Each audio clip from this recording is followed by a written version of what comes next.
I saw your response to her, and where you were contesting, but she said the subject matter had been adequately dealt with by the courts, and the same courts had ruled in previous cases, warning Parliament and any other institution against going on with matters on which court has already pronounced itself, whereby the only option that would be available would be an option of appealing to court.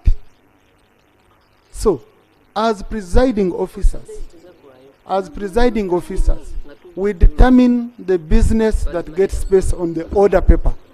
But in doing that, we must be very cautious of our national laws. The moment the laws hinder you, this is not the opinion of the Speaker or her wish, no. This is a court ruled on that same subject matter, and her hands are tied. Okay? Her hands are tied. If you want this to be communicated to MPs, I think we can do that. That shouldn't be a problem, Honorable. But really, I request, Honorable colleagues, that this is a matter where the leadership of Parliament has given very clear guidance, and the hands are tied. Me allow Honorable Alioni on the same.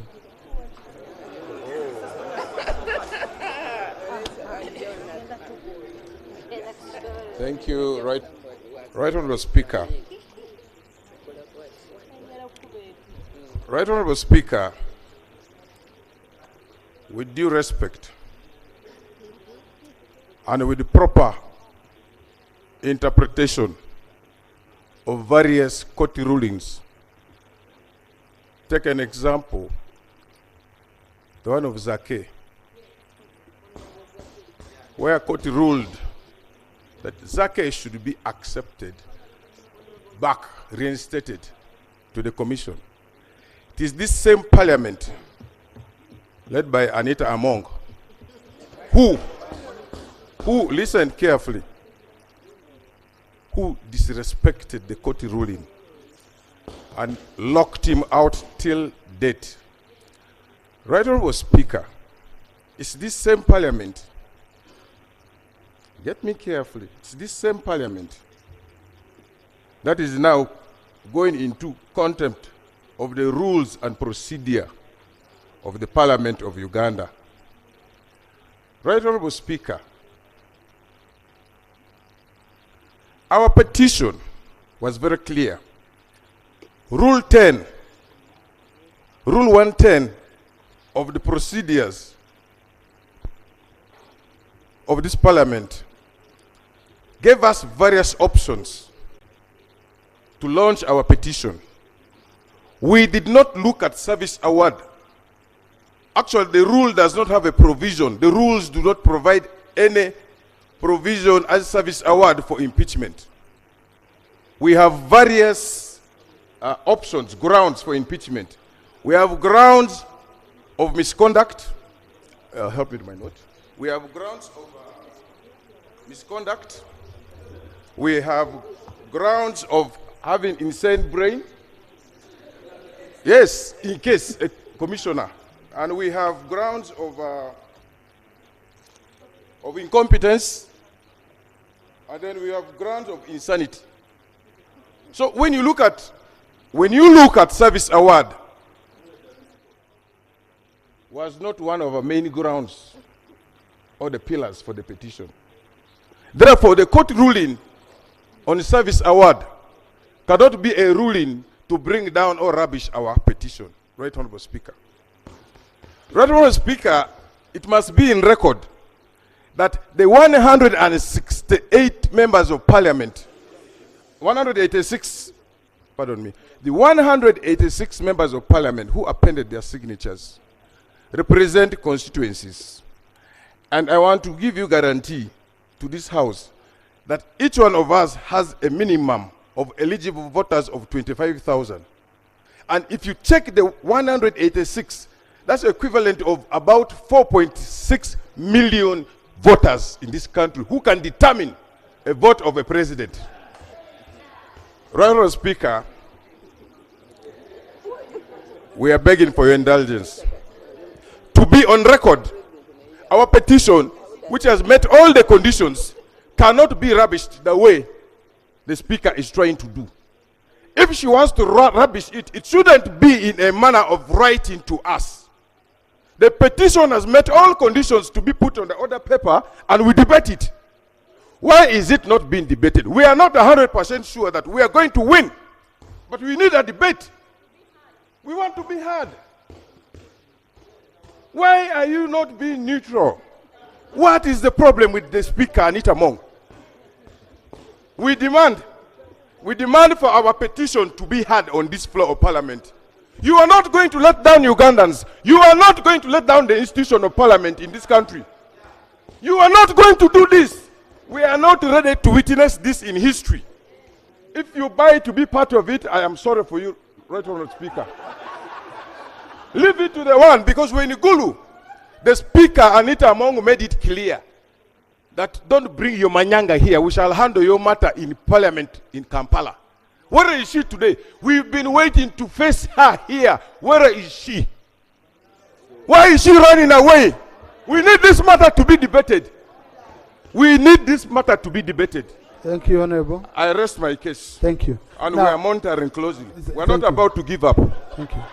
Now, Honorable colleagues, I request we don't personalize these matters. Okay. Who doesn't know? No, Honorable Sechko, please. No, who doesn't know? I've given you opportunity. Yeah, please. Who doesn't know in this country that our motion is being fought? Thank you. Honorable colleagues, Honorable Sechkubo, you received communication of the Speaker.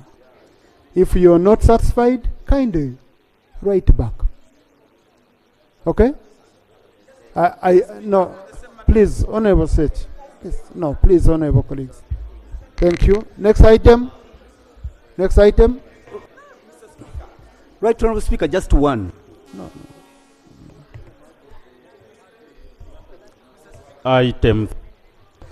Right, Honorable Speaker, just for this. Let him mention for the record. Yeah. Honorable Sechkubo. Speaker, it is still within your powers. Leave alone the correspondences. Once the matter has arisen, whether you are declining it because of the sub judice rule or because of the res judicata, I know this Parliament is not transforming itself into some court. We are not. But also, number two, make a ruling in the chair, because all the requirements for the motion were fulfilled. Make a ruling so that it is part of the Hansard, so that the future generation can quote the same. Because this is a record, and the Hansard can only be the official record of this House. And once the process was underway, you make a ruling in that chair. Thank you. Not fall back into correspondences, because it will not be able to address our matter, Honorable Speaker. Thank you, Honorable Sechkubo.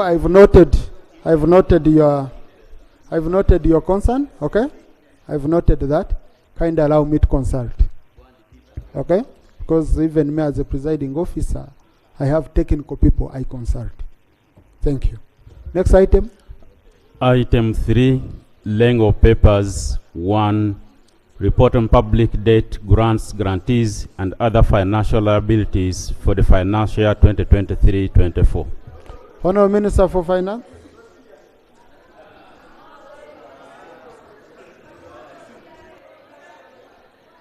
Honorable Minister of Finance. Honorable Minister of Finance. Please. I'm the custodian of rules. I determine whether procedure, whether order, whether what. Okay? Please. Honorable Minister. Mr. Speaker,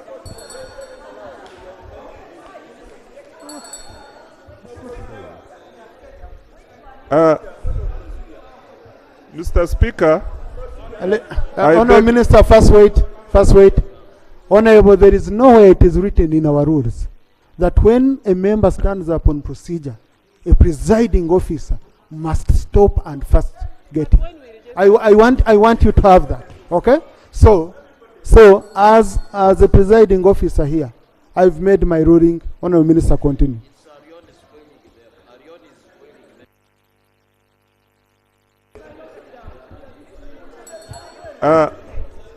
Mr. Speaker, I beg to lay on the table a report on public debt, grants, guarantees, and other financial liabilities for financial year 2023-2024. I beg to lay. Thank you. The report is referred to the Committee on National Economy for consideration and report back to the House. Item 3.2, report of a delegation of Parliament to the 4th East African Congress of Accountants in Kigali, Rwanda, pursuant to Rule 33 of the Rules of Procedure. Honorable Nakut, we use just 10 minutes by giving highlights. Thank you, Right Honorable Speaker. I beg to lay a report of a delegation of Parliament to the 4th East African Congress of Accountants, HIACOA, in Kigali, Rwanda, in April 2024. Right Honorable Speaker, as permitted by Rule 33, allow me to give 3 key highlights about the 4th East African Congress of Accountants, where we participated. Right Honorable Speaker, it was a 3-day Congress. It was a 3-day Congress, and Parliament of Uganda was represented by 5 delegates. There were over 600 participants. Ugandan delegation was the second biggest delegation that appeared in that Congress. There are 3 issues that I wish to draw our attention to arising from this Congress, and I will highlight them. Number 1, participation of the East African accountants and auditors in the provision of services in the region. Right Honorable Speaker, even though we have the East African community and the agreements therein, not every country has opened their doors to the accountants from all the countries. Some countries have opened, some have not.